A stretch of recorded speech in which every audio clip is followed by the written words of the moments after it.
my part, I Yeah. I've believed for a long time that England should have its own national anthem. I'm not Yeah. saying the God Save the King should be ditched altogether. There will be circumstances, I'm sure, where that is appropriate for one or more of the four countries. But Yeah. let's face it, as I understand it, in sports certainly, which is the main point about national anthems, the other three countries, Northern Ireland, Wales, and Scotland, all have their own anthem, and rightly so, because we are, although we're a union, we are four separate countries.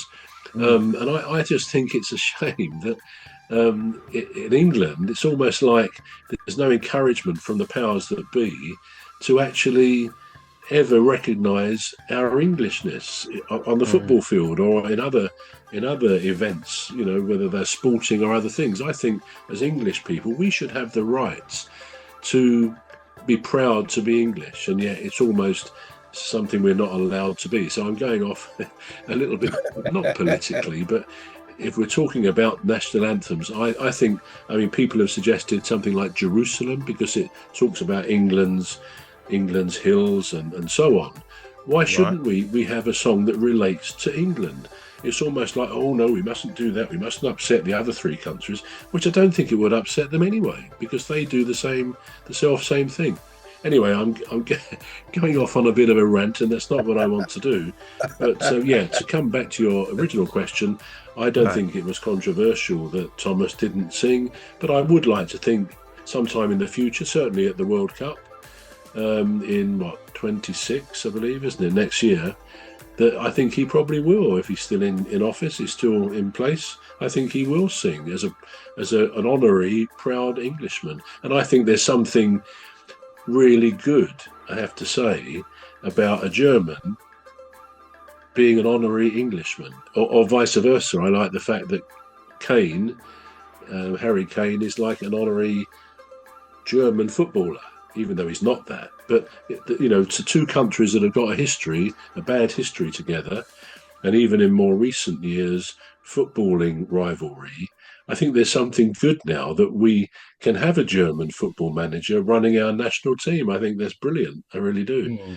So Mm. yeah, I really hope all our boys do sing, and I think the girls do when the English women's team when they're playing. I'm sure I've watched them before, and they're all singing the anthem, which I think is good. I think they should be. And if I were out there, I think I'd be bursting with pride at playing and representing my country at football or at anything really.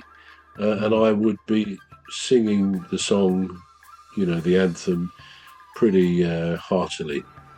Yeah. Yeah.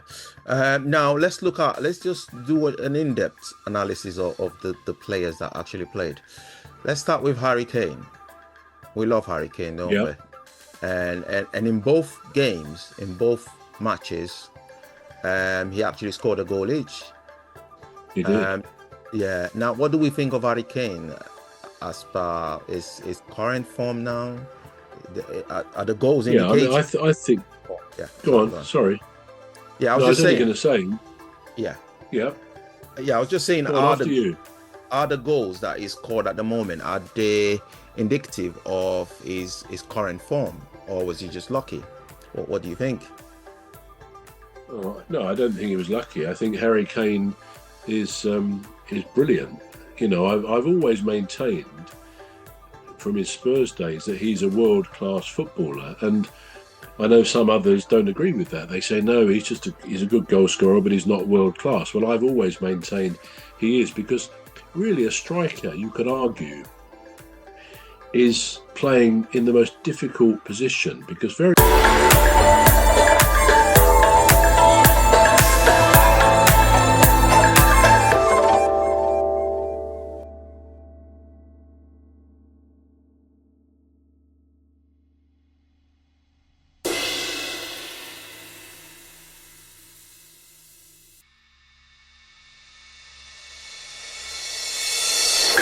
is playing in the most difficult position, because very often when they're receiving the ball or looking to get someone to pass the ball to them, they've got their back to the goal they're hoping to score in. So it's never an easy thing to receive a pass when you may not be facing where you're going.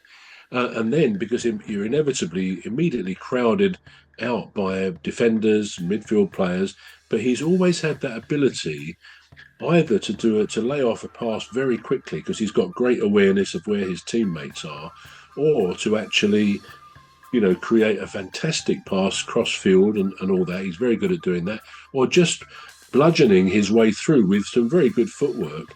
He's just got something really extra, in my view, and it's no surprise. He's been in Germany for a couple of years now, a couple of seasons, and he's broken so many records. You think about that. You go back just before he went there, that Germany would have all its own domestic records of players who've achieved this, that, and the other, so many goals in so many matches, and so on. But he's gone there, and he is now a record holder. I don't know how many records he holds, but it's quite phenomenal the records he's broken by scoring so many goals at a given point in the season, and so on. So to have an Englishman go to Germany and do that is really quite something. So I don't think his goals were lucky the other day, Friday and Monday. I think he's just a typical poaching goal scorer. He's got that ability which some players have gotten. You can't teach it, you just got it or you haven't. That he puts himself in a position, he anticipates where the ball is going to be, which is probably one of the harder things to do in football. I think someone else who was very good at doing that was Gary Lineker. He just always looked that the ball was going to go into the space, and he ran towards that before the ball was kicked. And usually he was right, and he was therefore on the spot to score the goal. And that's exactly what, certainly on the goal on Monday, he just ran into that position where the ball was delivered to. So it's great anticipation. So I think Kane is excellent. And I was actually quite interested to read yesterday or the day before that he's hoping to come back to the Premier League in the summer, and that he would prefer, so this article said, he would prefer to go to Liverpool. I don't know whether you've heard that, Cuz, but that was quite an interesting thing to hear. Yeah, it'd be great to have him back. I mean, I'm a huge fan of Harry Kane. I mean, he's got one job, scoring goals, and he does score goals, so you can't really knock him.